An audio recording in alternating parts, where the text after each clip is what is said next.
right, welcome back to the Progressive Rehab and Strength Podcast. I'm your host, Dr. Rori Alter, head clinical coach here at Progressive Rehab and Strength with Dr. Alyssa Haveson, also clinical coach at Progressive Rehab and Strength, and physical therapist and specializes in working with our competitive powerlifters. We all work with competitive powerlifters, but I would say that Alyssa's very strong area of expertise is with the competitive powerlifter. And we have been doing a series of podcasts surrounding areas or topics related to competition. And in this episode, we're going to be talking about meet day strategy and attempt planning. Um, and execution on game day. If you haven't listened to our prior episodes on this, we've talked about kind of like choosing your first meet, when you should do a powerlifting competition, both as a novice lifter and um, a more competitive lifter. And we've talked about weight classes and weight manipulation, and if you should manipulate your weight going into competition, or if you should confine yourself to a weight class. So I think those two episodes are really important if you are thinking about doing a competition, if you are thinking about taking your recreational competition to the next level, or if you're coaching lifters in competition, or considering coaching at a higher level. Those topics are really important to have under your belt before going into this episode, although this is a standalone episode. So if you don't want to listen to those episodes, you can still just listen to this episode. In this episode, I think I already said that we're going to be talking about game day strategy. So game day strategy includes not just attempt selection, but also execution. It talks about it takes into account your warm-ups. It takes into account changing your openers, if you can change your openers, changing your third attempt on the deadlift, and looking at the other competition there, and if you should be looking at the other competition there. So Alyssa, when we are thinking about game day strategy, what is like the first thing that we should consider? The first thing to consider is really going to be the goal of the meet. Yeah. And that can be very different depending on who the lifter is, what meet it is, what they've done previously, how competitive they are. And and as a coach, it's important to listen to and understand your lifter's goals for the meet. As a coach, generally, I would say a goal is to go 9 for 9 because obviously more successful attempts, that's going to be a more successful meet. Are there times where we take risks? Yes, it just depends on the reasons and the level of competition. But generally speaking, that's usually 9 for 9. Getting your attempts is usually a good goal because you're probably going to be better off if you've gotten all of your attempts. And I've had some people say, "Well, I really just want to go for PRs. I know you want me to go 9 for 9." And I usually say, "Well, you know, you're going to have to you're going to have to get the lifts in order to to get the PRs." Um Yeah. so, Yeah, uh I think we should talk about the 9 for 9 element, because I think that a lot of people think that if they go for that PR in the second attempt, or they open with a PR, or they open with something that they've never done before, um, that's good. And it's not always good. And it's not always good to grind either. Like, even if you don't, even if your third attempt isn't like brutally hard, doesn't mean you didn't like build your total and PR. And hitting all your lifts and going 9 for 9 is a really good way to ensure that you're building your total and getting the best possible outcome for that day. Missing lifts sets you up for higher risk for injury, higher risk for failing your next attempt. It is a Failing that fail, lift that you failing missed. that lift. Um, but or like grinding, like truly grinding, like first and second attempts, like really can set you up for a disastrous day.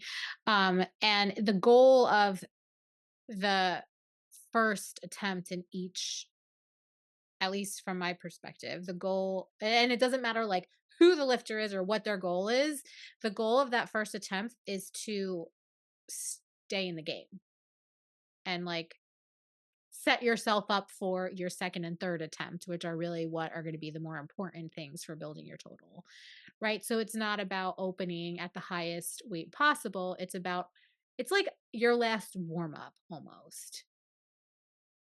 Yeah, and, you know, sometimes when it comes to openers, and this is always a conversation that comes up, especially when someone says, "Oh, well, my 3rd attempt, like, wasn't that hard. I could do Could have more done. than that." And I'm like, "Well, the way I think is then I think backwards. Like how could we have gotten there responsibly? Because if your 3rd attempt was 2.5 kilograms more, does that mean that we took a bigger jump between 2nd and 3rd? Would it feel the same if you took a bigger jump, or would that be enough to throw you off?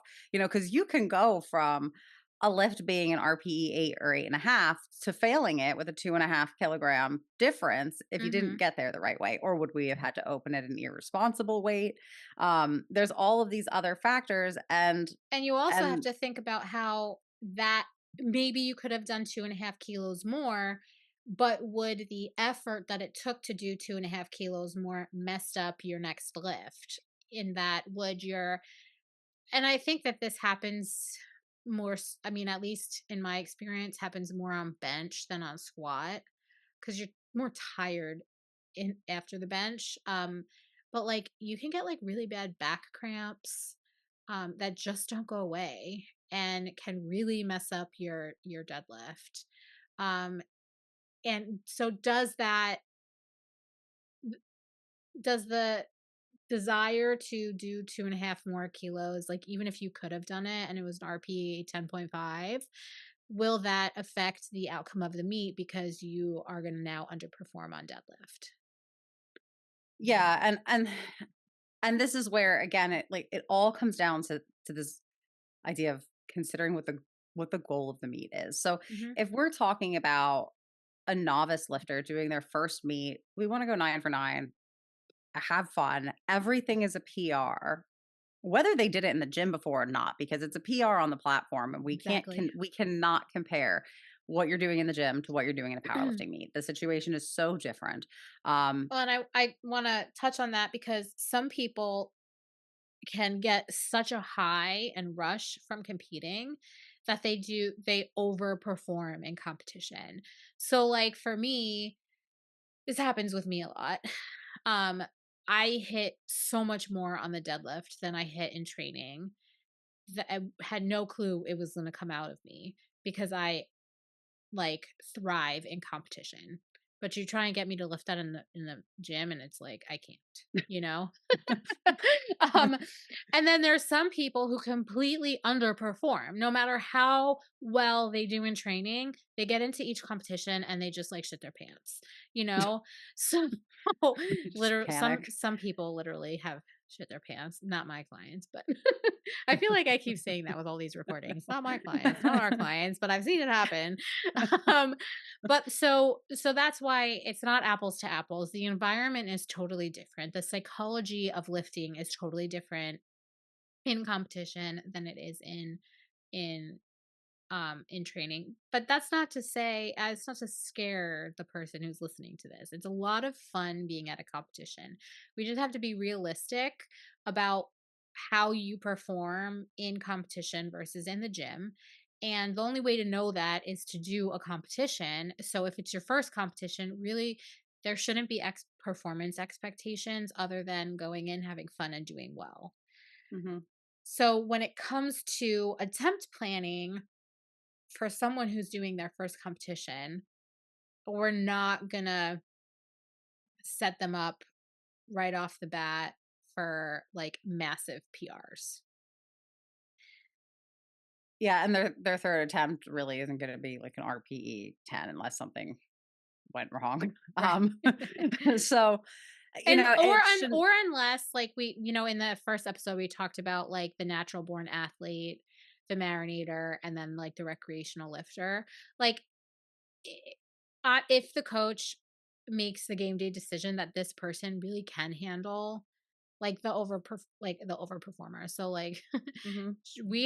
I remember my first competition like it was yesterday, and we had no idea, and we just kept putting, like, weight on the bar. And so, for like, if you feel like someone can handle it, we'll do it, but we have to be absolutely certain. But you can see based on how someone's responding in the moment and how they're performing in the moment. But those are game day decisions versus the plan that you lay out in advance. And it should be dynamic, especially if you are the coach going with the athlete. Like, obviously, a person who has never been to a competition and they're going themselves, and they have their outline or their meet card from their coach. There's going to be hopefully some guidance on how to manage that. But if you're the coach with your athlete and you see that they're performing really well, they're responding really well to the environment, you can push it. And if you see that they're kind of tensing up, their technique's kind of falling apart, they're a little forgetful on the platform, they're forgetting the commands, you might want to pull back a little bit, and reassess that plan that you have.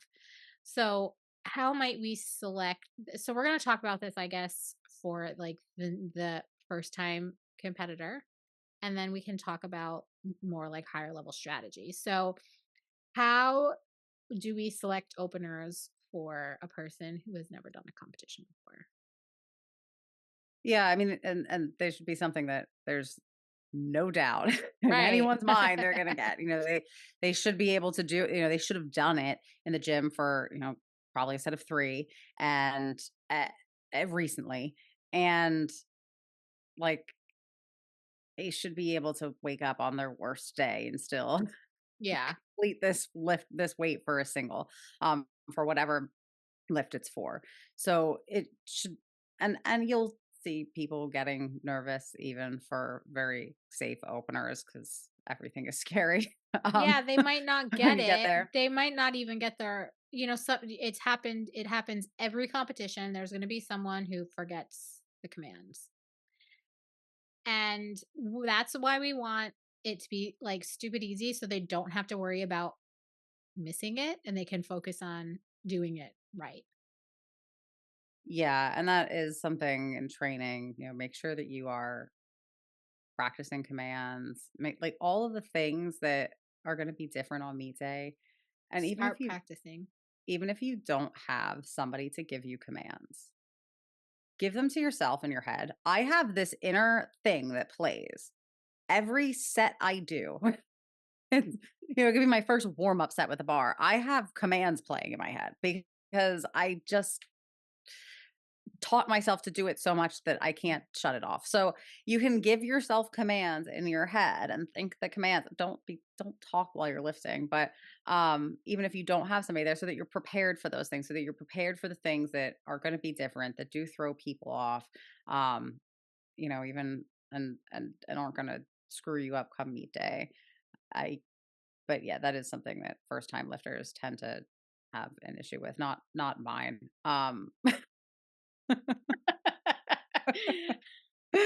We don't do that. Um, Oh God.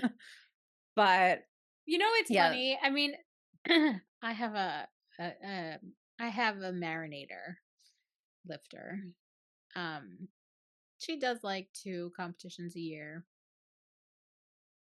I've been working with her for years, and shame on me because I forgot to remind her to practice her commands leading into her like 2 competitions ago. But like, why? I was like, I shouldn't have to remind her. Like, she's done this so many times. And I didn't even notice. This was so shame on me. I didn't even notice that, like, in training, she wasn't pausing her. And it was a weird situation. And so, anyway, she didn't pause her benches competition. Oh, man. But, like, yeah. So, anyway. Carry on. Yeah, I mean, listen, Shame I on think over me. the years I've had like one or two people miss a commit, and usually I remember the first time somebody missed a commit and I was watching it remotely because I wasn't there in person. I was like, because it wasn't a new lifter, and I was like, "Oh, goodness, we we did that." I mean, we Um, do stupid things all the time, like, it doesn't even matter. Like, one time at nationals, I had the wrong belt on. It just happens. at least you had a belt on. Uh-huh. Um, yeah. So as far as like openers, they really should be, especially for a novice, for anybody. There shouldn't be a question as to whether or not the lifter can get their opener. Um, Yeah, I think for my kind of rule of thumb is like something that you've done, like you said recently, for 3 to 5 reps. And for an advanced lifter, intermediate lifter, I say like that three rep kind of lift.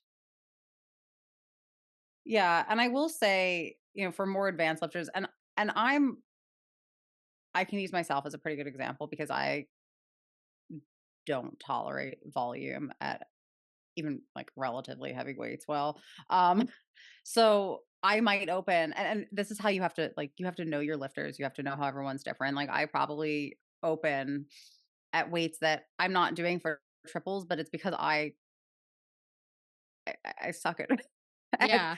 at maintaining volume. But but I tend to change for my program. I tend to change my top set to singles relatively early, but I could continue forever. Hmm. Um, I just I just don't want to do multiple reps. Um, so I think it really just depends. It depends on the person. You have to know their lifting. The more advanced they are, their openers might be more challenging than what you're going to see with a novice lifter. But even somebody who's advanced, they still get nervous going up for their first squat. They still have they still have jitters. That's all going to be there. I think the one difference is they kind of know what to expect and usually know what to do with that. Whereas a novice lifter, they don't know what to expect. They don't know what's happening. They don't know what to do with the nerves. Hmm. If they're like me, they're trying not to faint. But that's how I am in general. Yeah, no, I think I So feel that. when I get done a meet, I'm like, I'm glad I didn't pass out, like because that's what happens when I get stressed and anxious, and that's how my body decides it could Hmm. shut down. It's like we're just gonna faint. So Don't I scare them. really, It's not that bad, guys. Go have but fun. I've never fainted. I don't have any lifters that have ever, so So let's so generally the way that for someone who's new here, who's never done a competition, you get 3 attempts at each lift. So you do your squats.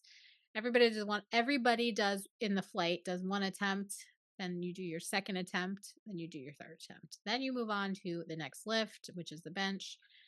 First attempt, everyone does. Second attempt, and then everyone does their third attempt. Then you move on to the deadlift. Same thing. Okay.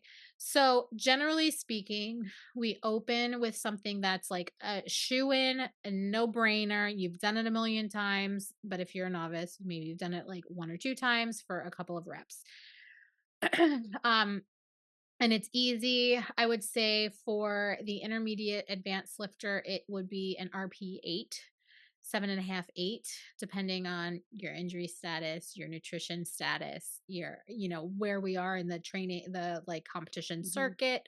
We need to take all those things into consideration. Um, and then generally speaking, we don't usually have a plan B for, at least I don't usually have a plan B for openers. Um, but maybe someone's dealing with an injury, and we can talk about this in the injury episode. There might be a plan B for an opener if we're dealing with an injury based on how you're feeling when you warm up that day.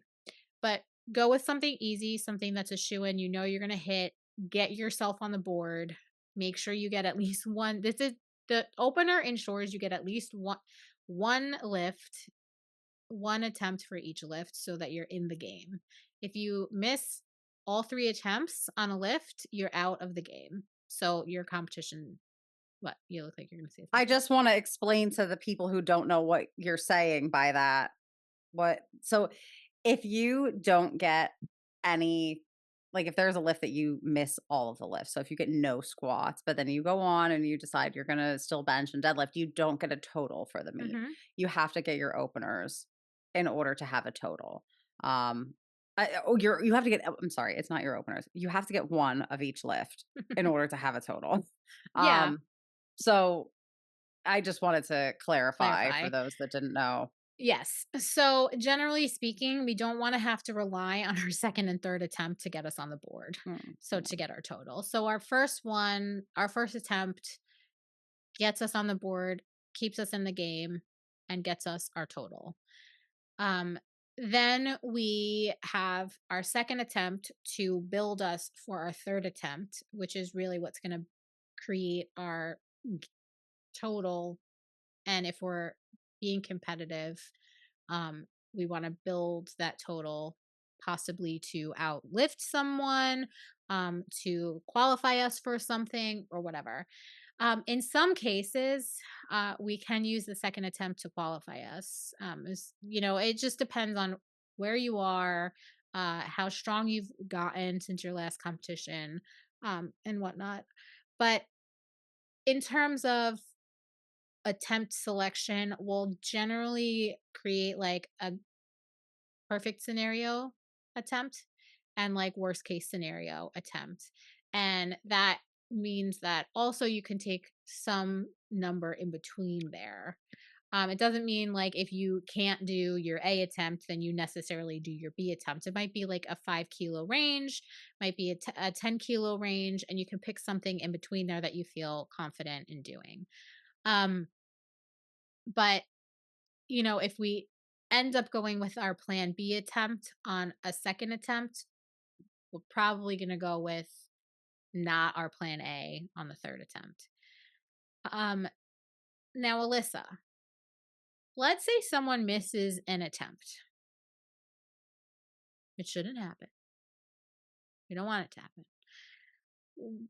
There are some scenarios where we might still go up in weight, but there I'm laughing because of something that happened recently, but continue. okay. I'll let you finish your question. And there might be a scenario in which we repeat the weight.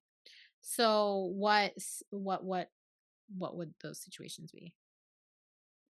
So this is tough because I would say generally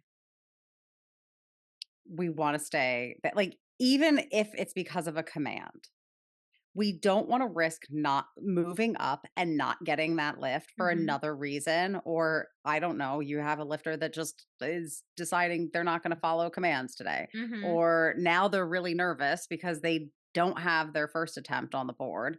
And because of that, you went up and now they fail the second attempt because it's too heavy. So, like, we have to consider all of Mhm. these options. Like, there is the possibility that we could not get the next one.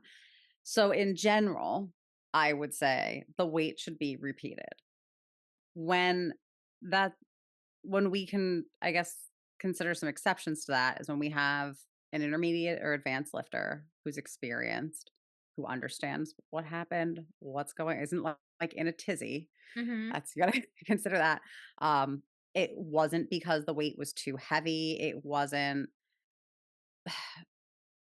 if it was a matter of not following a command or something silly that happened, and we know that we can correct it, and maybe we're not going to take that same jump that we planned to the next attempt, but take a smaller jump, that's when I would say, all right, this is a controlled situation. Coach is there. Lifter is experienced. I had a lifter recently who was doing their first meet, uh, and I was giving support remotely from a distance. And he had on his second, on his first attempt squat, the chief referee, as he was walking the bar in, said, "Watch your thumbs," which I think everybody interpreted weird. I believe what, or watch your fingers, or I think say watch your, I don't know, something. His hands were fine per the rules. On second attempt, he walked the bar out, and one of his spotters said, "Wrap your thumb around the bar," which isn't how he squats, nor is it the rule. but Nor he should the wrapped his thumb. spotter be telling Correct. the lifter to do anything. Exactly. So he wrapped his thumb around the bar. And then because he was all stressed out, missed the squat command because he was going to squat. I missed that on the live stream because I was trying to like peek in on the live stream and and then I see on lifting, he texted me. I look on lifting cast and I see that okay, we didn't get the second attempt. I don't know why yet, but we went up 10 kilos. and, and I was like, oh, what happened? And he got his third attempt, and I didn't take that wasn't the time for me to have that discussion with him. Mhm. But I said, ignore your spotter. If they say something, you didn't have an issue with your referees for that reason, and just wait for the commands. And he got his third. But so that's not where I would suggest going up or going up 10 kilos, especially when it's not that the weight was too heavy, but now you don't know what's what, Yeah, and you're you've got a confused. spotter giving instructions. And so, yeah, you just want to make sure that we are doing everything we need to get as many lifts as possible. Yeah, and I kind of want to do like a little sidebar on that because there are a lot of cooks in the kitchen when you go to competition. And For some people when they go to the gym. Mhm. yes, um, but you have a coach who has, I mean, many people have a coach. Generally, people who choose to go to competition have a coach. But even if you don't have a coach, you've been doing your lifts the way that you've been doing your lifts for however long you've been doing them. Okay. You're not just like changing your lifting every training session. You've got some sort of habitual technique and ritualistic things that you do going, setting up for a lift, executing a lift, whatever, your warm ups, like whatever. People in the warm-up rooms will try and like give you tips and tricks, and coaches, there's a lot sometimes like coach poaching, or people are trying to like get a new client at a competition and they'll start giving you tips and stuff. Ignore it all. Unless it's something that like you didn't know about the competition, then get clarification if it's like a rule thing and you didn't know about it. But if it's not a rule that you didn't know about, don't change anything on competition day. Don't change your warm up scenario, like your warm up scheme. Don't change your technique. Don't change your foot position, your hand position. Do what you know. Do what your body knows because that's what you've been practicing. And that is what's going to keep all the like chatter and nerves at bay. It's what you can control, you know? So, don't don't let people change things on competition day. Yeah, and really that's not really the time for technique advice. That is again the time to remember the referees are looking to see that your lifts fit within the rules, not that they look pretty, That's Right. I've given Oh, plenty of white lights to lifts the ugliest that lifts. yeah. Yeah. Um so and people at meets are very helpful. The referees are always very helpful. It's a very welcoming community. If it is your first meet and you don't have a coach and you're super confused, ask a referee Mhm. questions prior to the meet starting. There's other people you can kind of get a feel for who knows what they're talking about and who doesn't in the warm up room. If you have a coach that is a referee, they probably have you using a legal grip on your squat bar, um, or for squat. So, um, but yeah, I mean, that would be, I don't know if I had a spotter telling me to wrap my thumb around, I would just ignore them. Mhm. But I would ignore them, but I'm confident enough to know that A, Mhm. they're wrong and B, they shouldn't be telling me that. Mhm. um, so So, excuse we me, were, why were we on that? Oh, we were on that topic because because of a of the little question of when do you um, move up and weight if you've right. missed a lift. So, what kind of weight jumps are we looking at? Like, how does someone determine how much weight to go up? It depends. I know. I feel like I think that's in our little like intro to the it depends area, like the gray area. It depends on the lifter's body size and how much their body weight, how much they're lifting, usually what they can handle. Mhm. As a coach, when I am preparing somebody for a meet and I am giving them singles, I very intentionally give singles at about the weight jumps I would anticipate that they are taking in competition.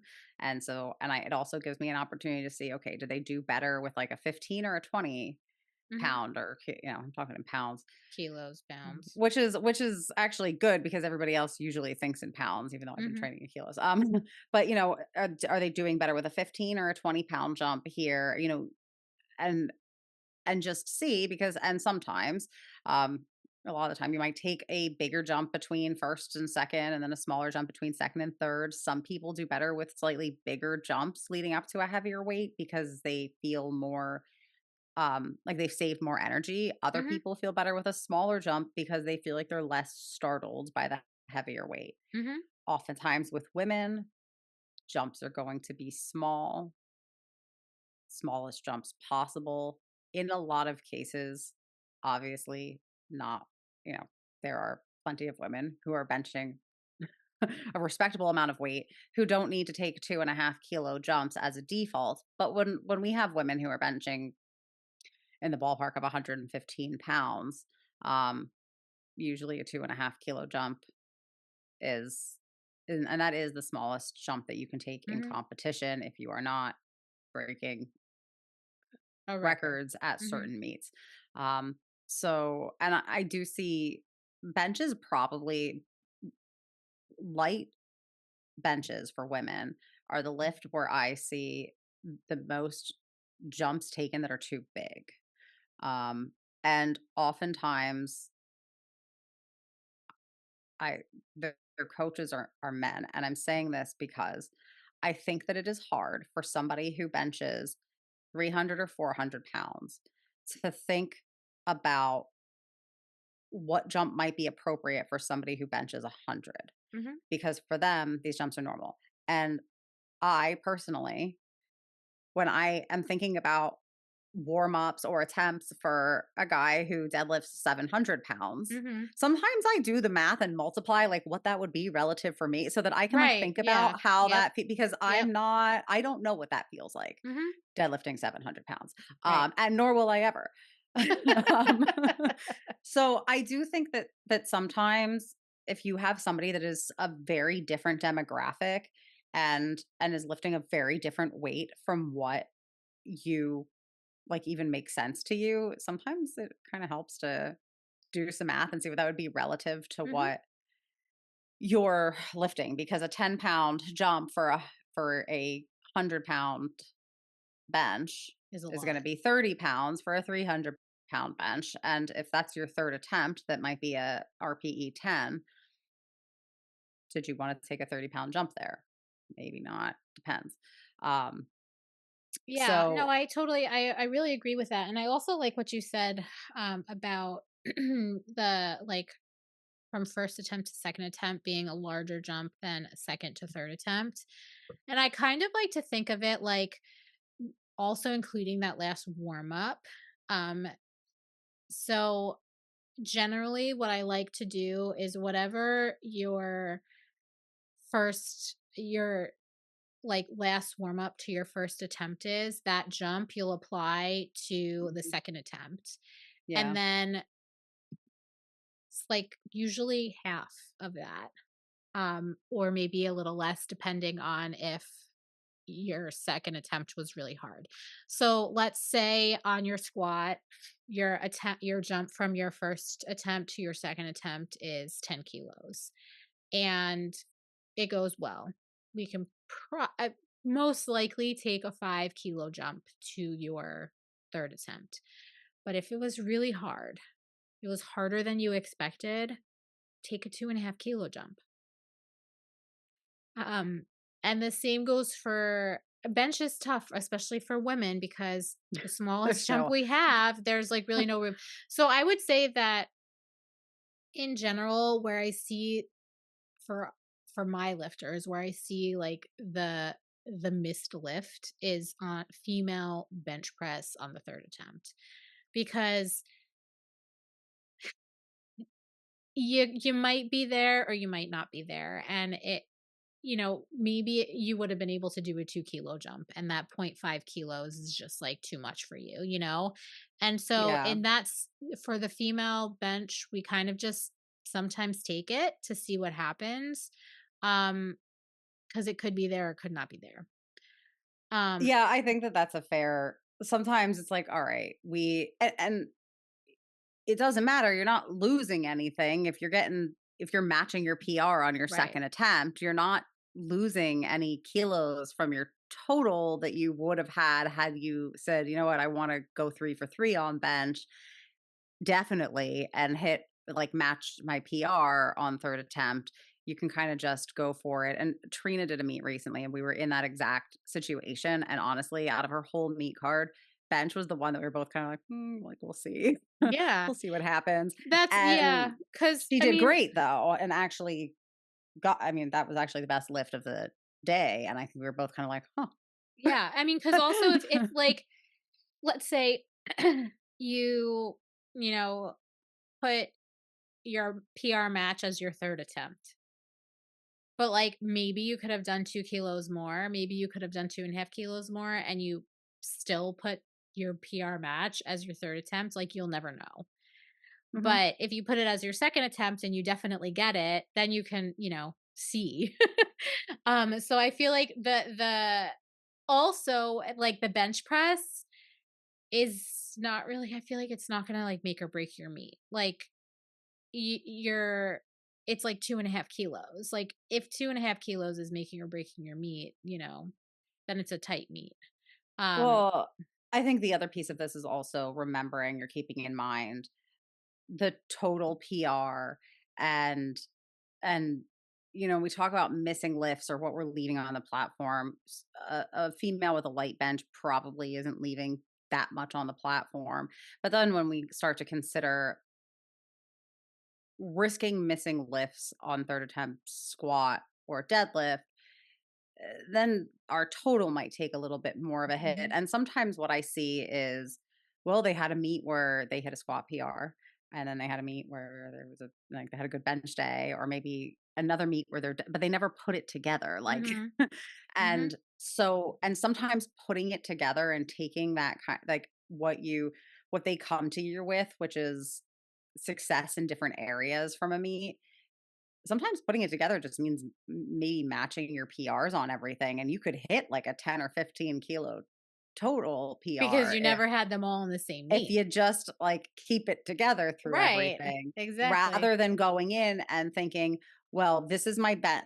These are all my PRs. I want to PR them all. Well, not really, because you didn't hit that deadlift PR with while getting your 3rd attempt squat at the beginning of the meet. Mhm. So that again, if you squat more before you hit that same deadlift PR, that's still progress.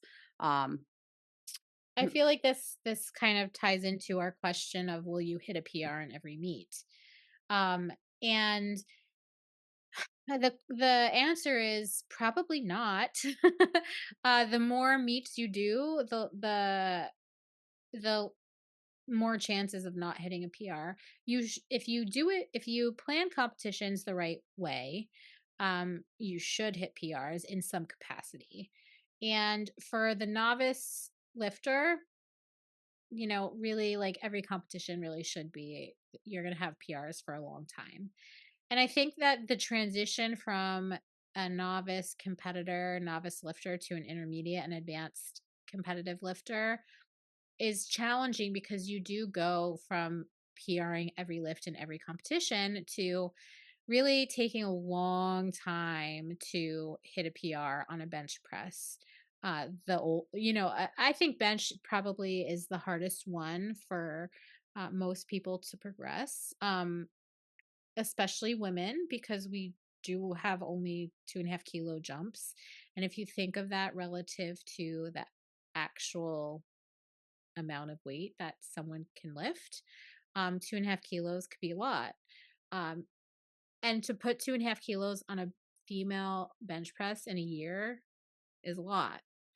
And even for someone who's like benching, like a male who's benching in the fours, fives, threes, even, and they're near their genetic or physical potential, like it's hard to add weight to to your lifts. So are you going to PR with every meet? The answer is, as always, it depends. Depends how often you're doing a competition. It depends how advanced you are.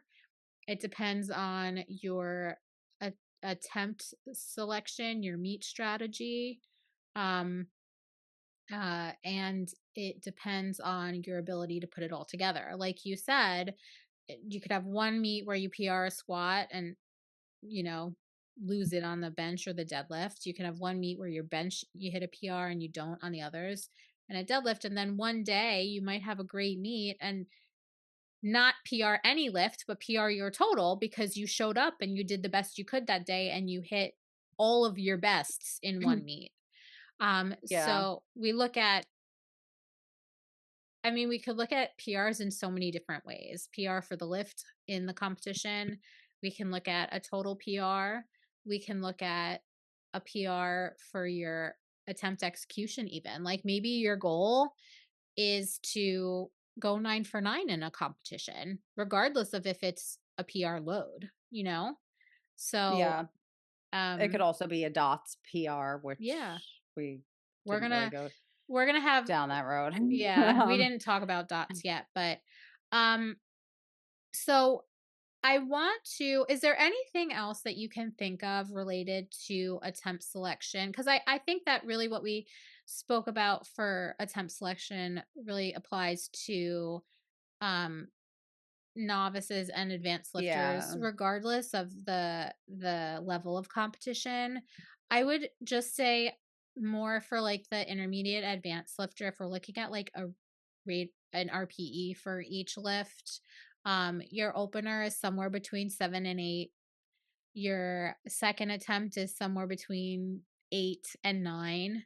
And your third attempt is somewhere between RPE 9 and 10. And you may or may not want to. I mean, I don't recommend in general, unless this is like you're really trying to win a competition at like a high level and it's going to come down to like every ounce that you can lift. I do not recommend going all out on your squat and your bench because you got to save energy for the deadlift. Um but anyway, you look like you're about to say something. Yeah, I think, especially when we're looking at placings and, we kind of talked about the goals of the meet for a novice lifter. We have other meet goals, which could be to place. Um, and when we're looking at that, when it comes down to really not leaving any weight on the platform, we have to get all of the lifts. And if it comes down to the third deadlift, that's when a decision has to be made, which is it worth the risk to just go for whatever we need to pull to place? Um, you know, if you're squat and bench or an RPE 10, it's gonna, make deadlift a little bit harder. The other way that I look at it is if your squat or bench is an RPE 10, it's a risky attempt when we need, and I'm referring to those that are compete, like if you're competing at nationals, if your goal is really to place, to win, to earn a pro card, that's when the goal of PRs sometimes is put on the back burner because focusing on PRs isn't worth the risk if we don't need to put them on the bar, but we Mhm. have to get our lifts. And I think that people who, and this is something that, and Jackie is kind of my lifter Mhm. that I'm pretty specifically referring to here, but a conversation, I've had with her a lot is when you start competing at that level and you're in this cycle of pro meet, nationals, pro meet, Mhm. nationals, and it's all about placing. When is it worth the risk? Mhm. to go for, because when you're that strong, it's, PRs are always are usually going to be work. And are we putting PRs on the bar? And you can still hit PRs, maybe not aggressively, but sometimes it's not worth the risk, because if you're risking missing an attempt, you might be risking not earning a pro card, not Mhm. placing. And Mhm. I do think it's healthy for these higher level lifters to sometimes take a step back and do a local low stress meet and just there's nothing on the line. Mhm. Mhm. If you can fit it into your schedule and just do a meet, hit PRs, doesn't matter. You're not placing, doesn't matter there. There's not all this other stress about the other competitors and how you're stacking up. Um, So I want to wrap this episode up because we're splitting this one into two. Because so then the next episode on this topic is really going to be looking at um as a coach or as a handler of the higher level athlete, or the athlete who's looking to qualify for something or um, win something. How do we win or qualify, and how do we ensure or do the best that we can for our lifters? So, to kind of sum up this initial conversation on meet day strategy, uh, everything I'm trying to talk about now. yes. To sum up what we this initial conversation on meet day strategy is, your openers should be easy, they should be a shoe-in, and they should get you on the board. They should give you a total. Because if you don't get at least one attempt in each lift, then you don't get a total, and that's kind of, it basically, like, it's why we're here. Things should be easy initially, because we, especially for newer lifters, because we want to just make sure that we're not stressing ourselves out on the first attempt. Our jumps, well, hold on. Our second attempt should not be all out grinders, because then we won't have anything left for the money maker, which is our third attempt. We don't want to go all out max on squat and bench press, because we want to save a little bit for the deadlift as well. And in terms of our jumps, from our last warm up to our first attempt, second and third attempt, whatever that jump that you take from your last warm up to your first attempt is, generally, if everything goes as planned, you should take that jump and apply it from your first to your second attempt. If your second attempt doesn't go so great, you will um, go on the lighter side for your third attempt. But if everything goes as planned, generally we can take a jump that is half the amount of the jump from the first to the second. We're going to have an A plan and a B plan for our second and third attempts, and we're going to remember that if it's a range, we can do something in that range. If plan A isn't going to happen, but plan B would be like too easy. Then we can go in that range. So, and also, your first meet should be all PRs, and not every meet is going to be a PR, but we should always remember to have fun and build our total and do better each time. So, with that all said, we have another episode coming next week on how to strategize uh On as a everything I just did a preview for. yeah, as a coach, how to strategize helping your lifters to do the best they can on that day for the goals that they set out for that competition. So that doesn't mean win, that doesn't mean PR. The goals can be very different based on what competition we're doing. So we're going to talk about that. With all that said, if you want to join us in our free Facebook group, The Secret Society of Barbell Mastery, we do free form checks, we answer your questions, we do Q&A sessions in there. You can check us out on Instagram at Pro Rehab and Strength, at Alyssa Hope underscore PRS, and at Rory Megan underscore PRS. All those are linked in our show notes. And we look forward to continuing this conversation next week. That's it. Bye for now.